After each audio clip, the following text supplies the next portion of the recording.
ఎప్పుడైనా Nagarjuna first of all నాకంటే 2-3 years older అండి, అండ్ బ్రదర్ ఫ్రెండ్ ఎక్కువ.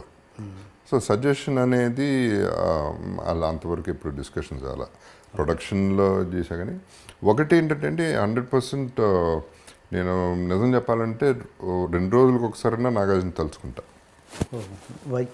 Because is living his life. తనకి సంపాదించడమో తెలుసు, ఖర్చు పెట్టడమో తెలుసు, ఇవ్వటమో తెలుసు, తెలివైనాడు. ప్రతి దాంట్లో ఇన్వాల్వ్ అయిన ప్రతి దాంట్లో ఫుల్ హ్యాండ్ ఉంటుంది. అది అప్పచెప్పేటాలు అయినా కాకుండా జెన్యున్ ఎఫర్ట్ అయితే చేస్తాడు. అండ్ తన థింకింగ్ నాగేశ్వర ఫ్యామిలీ, నాకు వెంకట్ నాకు క్లోజ్ ఫ్రెండ్, తనకంటే పెద్దడు వెంకట్ నాకు ఇంకా క్లోజ్. వాళ్ళ థింకింగ్ ప్రాక్టికాలిటీస్ ఎన్ని చూస్తూ ఉంటే బాగుంటుంది. కరెక్ట్, వాళ్ళు they are living there in their terms in a nice way అనేది I can boldly say that. Okay okay. And caste విషయానికి వస్తే మళ్ళీ మీకు కేవలం కాస్ట్ వల్ల మీకు సినిమాలు వచ్చినాయన్న సందర్భం ఎప్పుడు లేదా? లేదండి, నాకు తెలిసి అంటే మీకు ఉండదు, మీకు లేదు, నాకు తెలియదు. మరి వాళ్ళు ఏమైనా అది క్యాస్ట్ కోసం సినిమా తీరండి. నేను అట్లీస్ట్ నాతో తీలే. ఓకే, నాకు తెలిసి అట అంటే పెట్టుకోవటం మనని పెట్టుకుంటే బాగుంటుందిరా అనే ఫీలింగ్ చాలామందికి ఉంది.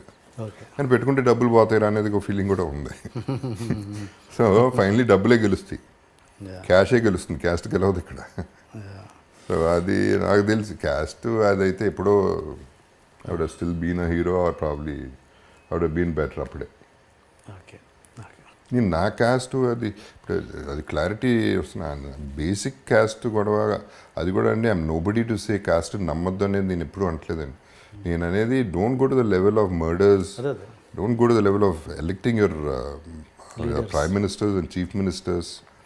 ఆ ఎక్స్టెంట్కి వెళ్ళొద్దు అంటున్నాను నేను. అది తప్పు, ఆ ఆలోచన తప్పు. మనాడైతే మంచాడా మంచాడా ఏది ఇంపార్టెంట్ స్టేట్కి?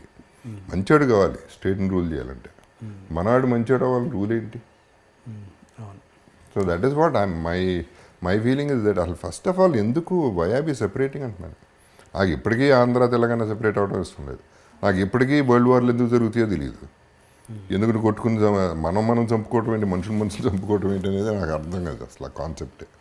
So all this a big issue అండి. అంటే it's not a small topic. Okay sir, ఫైనల్గా ఒక 20 years తర్వాత జగపతి బాబు గారు ఒక హీరోగా గుర్తుంటారా, విలన్గా గుర్తుంటారా, లేదా ఒక ఆర్టిస్ట్గా గుర్తుంటారా? ఆర్టిస్ట్ వేరే చాయిస్ ఉంది అక్కడ ఆప్షన్ లేదు. అంటే హీరోగా చేశారు కదా చాలా సినిమాలు, అందుకని ఆర్టిస్టే నిలబడుతుంది ఫైనల్లీ. ఓకే, ఇప్పటి నుంచి ఎలాంటి జాగ్రత్తలు తీసుకోబోతున్నారు? ఇంకా ఈ లైఫ్ ఇలా కంటిన్యూ అవుతుందా? మళ్ళీ రాంగ్ స్టెప్స్ పడవచ్చా? ఇంకా అంటే మీ మెంటాలిటీ అదే కాబట్టి. లేదండి, అది అది అవ్వదు. ఎందుకు అవ్వదు అంటే ఫస్ట్ ఆఫ్ ఆల్ చెప్పే కదా రెస్పాన్సిబిలిటీ. ఇప్పుడు ఆ రెస్పాన్సిబిలిటీ మెయిన్గా లేదు. రెండోది ఫ్యామిలీ రెస్పాన్సిబిలిటీ న్యాచురల్లీ పెరుగుతుంది. అండ్ మూడోది కొంచెం వివరం వచ్చింది. So that's what I'm saying అండి. డబ్బులు నాకు అవసరం, it's not that I don't need money. అది ఎంత అనేది, ఎంత రెస్పెక్ట్ ఇవ్వాలి దానికి అనేది మనం చూసుకోవాలంతే. ఓకే సార్, మీ లైఫ్ ఇలాగే స్టేబుల్గా కంటిన్యూ అవ్వాలని మనస్ఫూర్తిగా కోరుకుంటున్నాను. డెఫినెట్గా మళ్ళీ ఒక స్టెప్ కూడా